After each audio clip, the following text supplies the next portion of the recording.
नमस्कार दोस्तों, स्वागत है आपका साइट फॉर वर्ल्ड के ऑफिशियल लर्निंग प्लेटफॉर्म पर, जहां स्टूडेंट्स और जॉब सीकर्स के लिए करियर, टेक्नोलॉजी और प्लेसमेंट से जुड़ी इंडस्ट्री ओरिएंटेड और प्रैक्टिकल नॉलेज दी जाती है। अगर आप अपनी स्किल्स को नेक्स्ट लेवल तक ले जाना चाहते हैं तो आप बिल्कुल सही जगह पर आए हो। चलिए शुरू करते हैं आज का इम्पोर्टेंट सेशन। नमस्ते स्टूडेंट्स। आज हम इंटरनेट के एक सीक्रेट एजेंट के बारे में बात करेंगे, रेस्ट एपीआईज।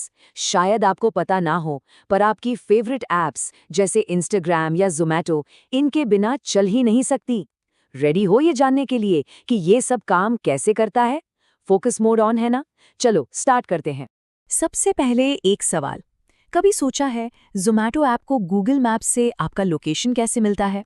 या मेक माई ट्रिप को एयरलाइन की सीट अवेलेबिलिटी कैसे पता चलती है? ये सब अलग अलग ऐप्स हैं, अलग कोड पे बनी हैं, फिर ये आपस में इतनी स्मूथली कम्युनिकेट कैसे करती हैं? स्क्रीन पे ध्यान है ना? ये एक बहुत बड़ा पजल है जिसे हम आज सॉल्व करेंगे। इसको ऐसे समझो, एक तरफ है आपका फ़ोन, ऐप ए, जिसको डेटा चाहिए, और दूसरी तरफ क्लाउड में एक सर्वर है, ऐप बी, जिसके पास वो डेटा है। अब इनके बीच में एक कम्युनिकेशन गैप है। ये आपस में इंफॉर्मेशन शेयर कैसे करेंगे? समझ आ रहा है प्रॉब्लम क्या है? और यहीं पर हीरो की एंट्री होती है, रेस्ट एपीआई, यानी representational state transfer application programming interface. इतना लंबा नाम है, पर कॉन्सेप्ट सिंपल है। रेस्ट एपीआई बेसिकली रूल्स का एक सेट है। ये रूल्स अलग अलग सॉफ्टवेयर को इंटरनेट पर आपस में कम्युनिकेट करने में हेल्प करते हैं। ये उस कम्युनिकेशन प्रॉब्लम का एक स्टैंडर्ड सॉल्यूशन है। इसको नोट किया? इंटरव्यू में ये डेफिनेशन जरूर पूछ सकते हैं। इसे समझने का सबसे सिंपल तरीका है एक रेस्टोरेंट का वेटर। सोचो, रेस्ट एपीआई इंटरनेट का एक यूनिवर्सल वेटर है। ये वेटर कस्टमर यानी क्लाइंट और किचन यानी सर्वर के बीच में लिंक का काम करता है। ये एनालॉजी क्लियर है या कंफ्यूज हो? बहुत इंपॉर्टेंट है ये। अब ये वेटर कुछ इंपॉर्टेंट प्रिंसिपल्स पे काम करता है, ध्यान से सुनना। पहला है रिसोर्स एड्रेसेबिलिटी, मतलब मेन्यू की हर डिश का एक यूनिक नाम या एड्रेस होता है, सिंपल। दूसरा है यूनिफॉर्म इंटरफेस, मतलब ऑर्डर देने के लिए कुछ स्टैंडर्ड कमांड्स यूज होती हैं। और तीसरा स्टेटलेसनेस, इसका मतलब है कि वेटर आपका पिछला ऑर्डर याद नहीं रखता, हर रिक्वेस्ट एकदम नई और कंप्लीट होती है। इसी वजह से सिस्टम स्केल कर पाता है, क्योंकि सर्वर को पुरानी हिस्ट्री मेंटेन नहीं करनी पड़ती। समझ आया? अगर कंफ्यूज हो तो वीडियो को थोड़ा रिवाइंड करके फिर से सुनो, कोई दिक्कत नहीं। तो चलो देखते हैं कि ये ऑर्डर्स आखिर दिए कैसे जाते हैं। ये स्टैंडर्ड HTTP मेथड्स यानी हाइपरटेक्स्ट ट्रांसफर प्रोटोकॉल मेथड्स का यूज करके होता है। रेडी हो नेक्स्ट स्टेप के लिए? स्क्रीन पे देखो, ये 4 कमांड्स ही सबसे इंपॉर्टेंट है। कितने सिंपल हैं देखो। गेट का मतलब है डेटा पाना, जैसे वेटर से कहना मेन्यू दो। पोस्ट मतलब कुछ नया बनाना, यानी नया ऑर्डर लो।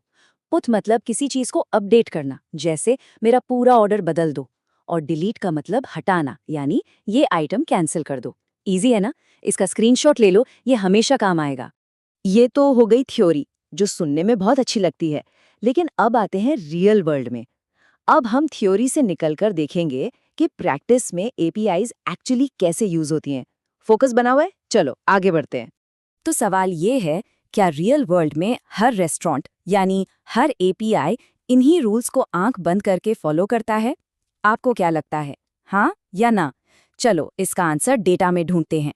एक स्टडी से पता चला है कि एपीआई ट्रैफिक में ज्यादातर सिर्फ गेट और पोस्ट रिक्वेस्ट ही यूज होती हैं। जैसा कि इस चार्ट में दिख रहा है, गेट रिक्वेस्ट लगभग 320 मिलियन है, जबकि पुट और डिलीट 1 मिलियन से भी कम है। इसका क्या मतलब हुआ? सोचो, इसका मतलब है कि रियल वर्ल्ड में डेवलपर्स ज्यादातर बस 2 ही कमांड्स यूज करते हैं, डेटा दो या नया डेटा लो। सिंपल रखते हैं काम को। इस डिफरेंस को समझने के लिए एक मॉडल है, रिचर्डसन मैच्योरिटी मॉडल। ये मॉडल एपीआईज को ग्रेड देता है कि वो रेस्ट के रूल्स कितने अच्छे से फॉलो करती हैं। ध्यान से सुनना। लेवल 0 सबसे बेसिक है। लेवल 1 थोड़ा बेहतर है, लेकिन उसमें सही कमांड्स यूज नहीं होती। लेवल 2 काफी अच्छा है, जहां सही मेथड्स और स्टेटस कोड्स यूज होते हैं।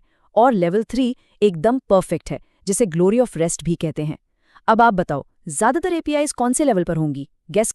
और डेटा एक सरप्राइजिंग चीज बताता है, ज्यादातर एपीआईज लगभग 60% लेवल 2 पर हैं, जो कि अच्छा है। लेकिन जो आइडियल लेवल है यानी लेवल 3, वहां 5% से भी कम एपीआईज पहुंच पाती हैं। क्यों? क्योंकि ज़्यादातर डेवलपर्स गुड इनफ पे रुक जाते हैं। उन्हें टाइम पर रिजल्ट चाहिए। परफेक्शन तक जाने से प्रोजेक्ट डिले हो सकता है। रिजल्ट चाहिए या टाइम पास? ऑब्वियसली डेवलपर्स को रिजल्ट चाहिए, इसलिए वो लेवल 2 तक करके आगे बढ़ जाते। अब आते हैं आखिरी चैलेंज पर।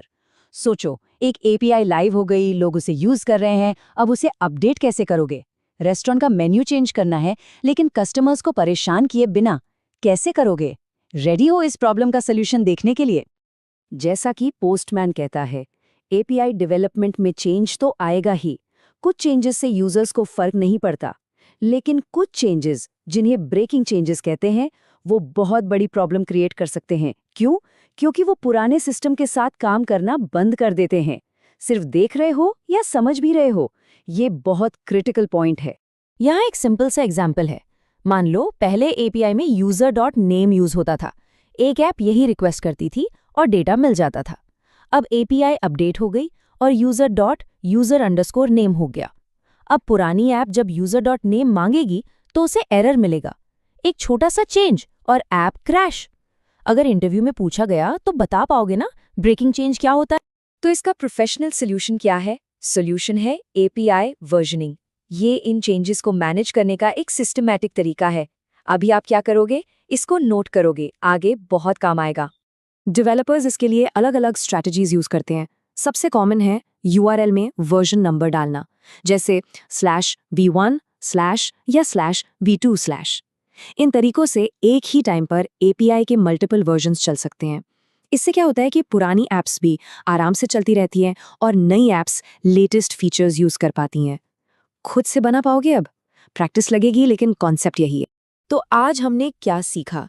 हमने देखा कि रेस्ट एपीआईज क्या होती हैं, वेटर एनालॉजी से समझा, 4 मेन कमांड सीखे, मैच्योरिटी मॉडल देखा और आखिर में एपीआई वर्जनिंग के बारे में जाना।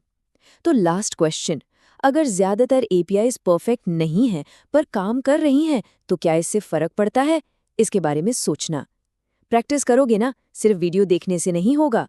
अगर कोई हमारे चैनल को सब्सक्राइब कीजिए और वीडियो को अपने दोस्तों के साथ शेयर जरूर कीजिए। कमेंट सेक्शन में अपना डाउट या नेक्स्ट टॉपिक लिखना मत भूलिएगा।